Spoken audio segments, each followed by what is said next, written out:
Hello friends, welcome back to the new video. आज के video के टॉपिक में मैं डिस्कस करूंगा कि मैंने सिविल सर्विसेज के कौन से एग्जाम को क्वालिफाई किया और बाद में मैंने एग्जाम क्वालिफाई करने के बाद सर्विस करने के बाद सर्विस छोड़ क्यों दी।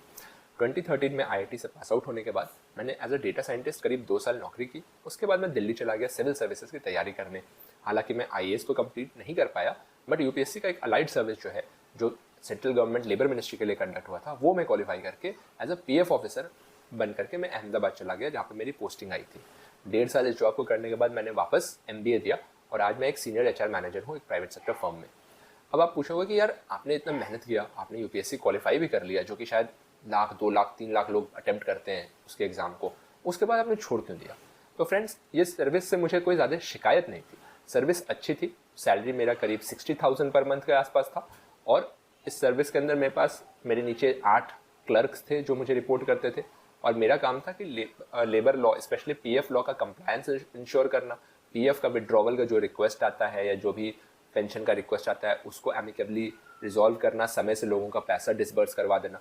और इसमें मैंने बहुत सारे इनिशिएटिव्स भी लिए, जिसकी वजह से मुझे बहुत अंदरूनी खुशी भी मिली, सुकून मिला। बिकॉज गवर्नमेंट जॉब कितना भी छोटा क्यों ना हो, आप कुछ नहीं तो साल में आराम से 10-15 हज़ार लोगों का लाइफ तो आप इम्पैक्ट कर ही सकते हैं। और मेरा जॉब तो फिर भी थ्रू यूपीएससी हुआ था, as a group D officer में पोस्टेड था, तो वो तो मुझे दिख रहा था कि मैं इम्पैक्ट कर पा रहा हूँ।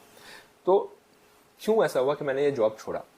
तो सबसे पहले दोस्तों एक आया पुश फैक्टर। मेरे जो दोस्त थे जो आईआईटी के थे, वो ऑलरेडी आईएएस या आईपीएस बन गए थे या फिर प्राइवेट सेक्टर में आईएएम वगैरह से एमबीए करके बहुत अच्छा पैकेज कमा रहे थे। तो मुझे लगा यार कि ये लोग इतने आगे बढ़ गए हैं, और even though I am a UPSC qualified person, larger scale में आप देखिए तो इतने लाखों लोगों के बीच आप सेलेक्ट हो गए हैं, बट ह्यूमन बीइंग है, कंपैरिजन तो रहेगा ही, और कंपैरिजन हमेशा अपने आसपास के दोस्तों से ही होता है। तो मैं देखता था कि यार ये कल को जाके पीएफ सेक्रेटरी या फिर लेबर सेक्रेटरी बनेगा और मैं इसी डिपार्टमेंट में रह जाऊंगा, तो थोड़ा बैड फीलिंग तो आता था। आप इसको कंपेयर करना है तो आपने अगर पंचायत सीरीज देखी है तो जीतू भैया का जो हालत था कि जब उसने अपने दोस्त से पूछा कि तेरी सैलरी कितनी है और उसने बताया 1.5 करोड़, तो जीतू भैया अचानक से उनका सारा जो अंदर में एक द्वंद्व चल रहा था वो एकदम सामने निकल करके आ गया। तो आई एक्नॉलेज कि वो तो एक फैक्टर था। इस फैक्टर में आग में घी डालने का काम किया हमारे कुछ सीनियर्स ने। तो उनका ऐसा था कि यार मेरे बहुत सारे सीनियर जो बीए में पास थे, now I don't have any disregard for any education, लेकिन दिक्कत क्या है कि आपके अंदर ना एक खुन्नक हो जाती है। आपको लगता है कि यार मैं बीए में पास हूँ, मैं आज असिस्टेंट कमिश्नर बन गया और ये बंदा आईआईटी पास है और मेरे नीचे काम कर रहा है। तो अब इसको अप्रोच करने का ये भी एक तरीका हो सकता था कि वो सोचते कि चलो यार एक मेरिटोरियस बंदा मेरे नीचे है, इसको थोड़ा इज्जत दे दिया जाए, इसको थोड़ा रिस्पेक्टफुली अगर बात कर लिया जाए तो ये शायद और मेहनत से काम करेगा। ये नहीं करते हुए वो लोग कभी कभी मजाक करते थे या टॉन्ट करते थे, बोलते थे कि इतना आईआईटी कर लिए, इतना मेहनत करने के बाद भी आज यहीं बैठे हो, क्या फ़ायदा हुआ करके। तो ऐसे ऐसी बातों से ना आदमी को बहुत चोट पहुंचता है। पर वही है कि लोगों को उनको चोट पहुंचाने में उनको एक सैडिस्टिक प्लेजर आता है, बिकॉज वो अपनी कमजोरियां, अपना जो एक फेलियर्स है उसको शायद वो छुपाने की कोशिश करते हैं। आई डोंट नो, पता नहीं, इसमें बहुत कॉम्प्लेक्स साइकोलॉजी होगी, जो भी रहा है। देन आई डिसाइडेड थॉट कि यार क्या मेरा ये अल्टीमेट पोटेंशियल है, क्या मैं इससे ज़्यादा कुछ कर ही नहीं सकता हूँ लाइफ में। आई ऑल्सो थॉट कि क्या मैं अगले 32-33 साल तक ये काम कर सकता हूँ, यानी कि कुछ साल बाद मैं असिस्टेंट कमिश्नर, कुछ साल बाद मैं रीजनल कमिश्नर बनूंगा, शायद रीजनल कमिश्नर तक मैं पहुंच जाऊँ अपने करियर में। तो अंदर से जवाब आया कि नहीं यार, यहाँ पे मैं रहूँगा तो मैं फ्रस्ट्रेट हो जाऊँगा, और जब मैं अगर फ्रस्ट्रेट हो गया तो आज मैं जिस ललक के साथ काम कर रहा हूँ, जिस मोटिवेशन के साथ काम कर रहा हूँ, शायद मैं कल को बहुत डीमोटिवेटेड, बहुत बिटर पर्सनालिटी बन जाऊँ, और जिससे किसी को कोई फायदा होने वाला है नहीं। And that is when I thought कि यार मुझे अपना कंफर्ट जोन छोड़ना पड़ेगा, जस्ट बिकॉज कि मेरा जो पोटेंशियल था उसका असेसमेंट मेरा था कि मैं यहाँ पर हूँ और मैं एक्चुअली में जो काम था वो यहाँ पर कर रहा था। तो मेरा पोटेंशियल का रियलिटी एंड एक्चुअलिटी दोनों के बीच में बहुत ज़्यादा गैप था। तो ये मेरा प्राइम मोटिवेशन बना। तीसरा जो मोटिवेशन का रीज़न था वो था शादी। तो मैंने हमेशा सोचा था कि मैं जो शादी करूँगा तो मैं ऑलरेडी वर्किंग जो वुमेन होगी उनसे करूँगा। मैं अगेन कोई डिसरिस्पेक्ट नहीं है किसी हाउसवाइफ के लिए।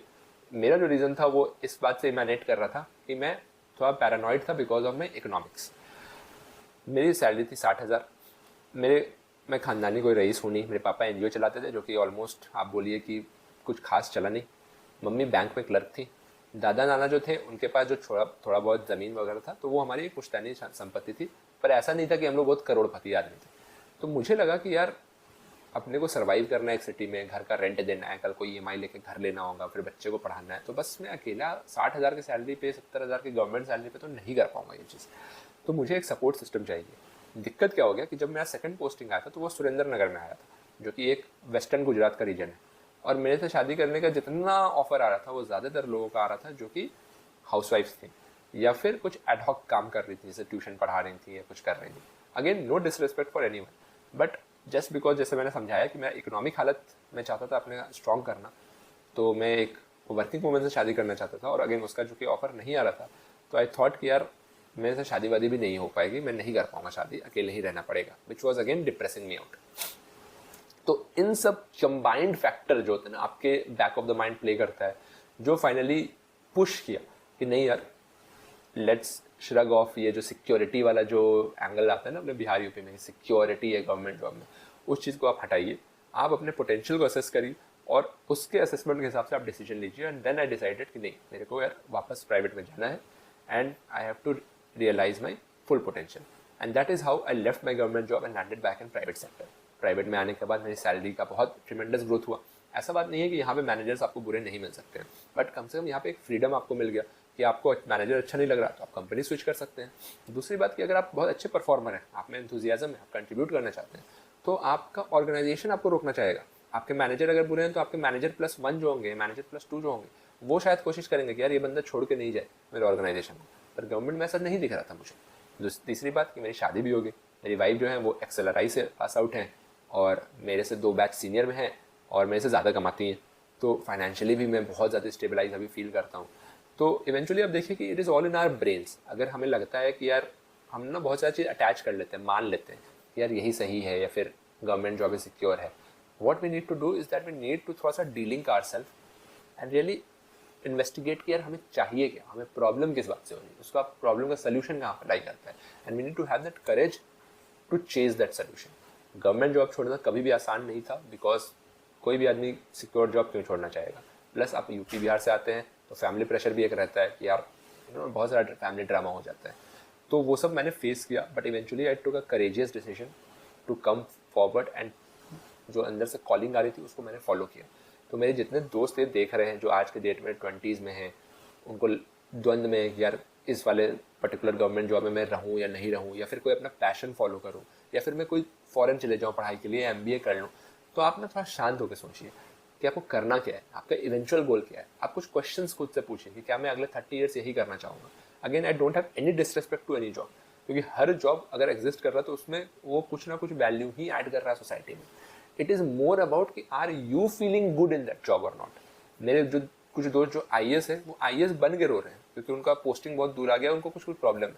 और कुछ लोग जो हैं वो ऐसे भी मैं लोगों जानता हूँ जो IAS बनने के बाद IAS की जॉब छोड़ के अपना NGO चला रहे हैं और भी कम सैलरी पर्क्स पे रह रहे हैं, बट बहुत हैप्पी रह रहे हैं। Eventually it is your life, you have to take that decision कि आपको हैप्पीनेस मिल रही है तो कहाँ मिल रही है, आपका डेफिनेशन ऑफ हैप्पीनेस क्या है। एंड वो डेफिनेशन ऑफ हैप्पीनेस चेंज भी कर सकता है ओवर पीरियड ऑफ टाइम, ऐसा नहीं है कि वो एक फिक्स डेफिनेशन है। तो always do that self reflection, always have that courage to follow your heart with your decisions. आज का वीडियो अगर आपको अच्छा लगा, कुछ मोटिवेशनल लगा, कुछ इंसाइटफुल लगा, तो do hit like button and that subscribe button. और आपके अगर कोई फ्रेंड हैं जो इस डाउट में फंसे हैं कि यार गवर्नमेंट जॉब रहें, प्राइवेट सर्विस में रहें, या गवर्नमेंट जॉब छोड़ने का अगर उनको मन है पर हिम्मत नहीं हो पा रही है, तो उनको ये वीडियो ज़रूर फॉरवर्ड करिएगा। Till the next video, thank you so much for watching, take care, bye bye.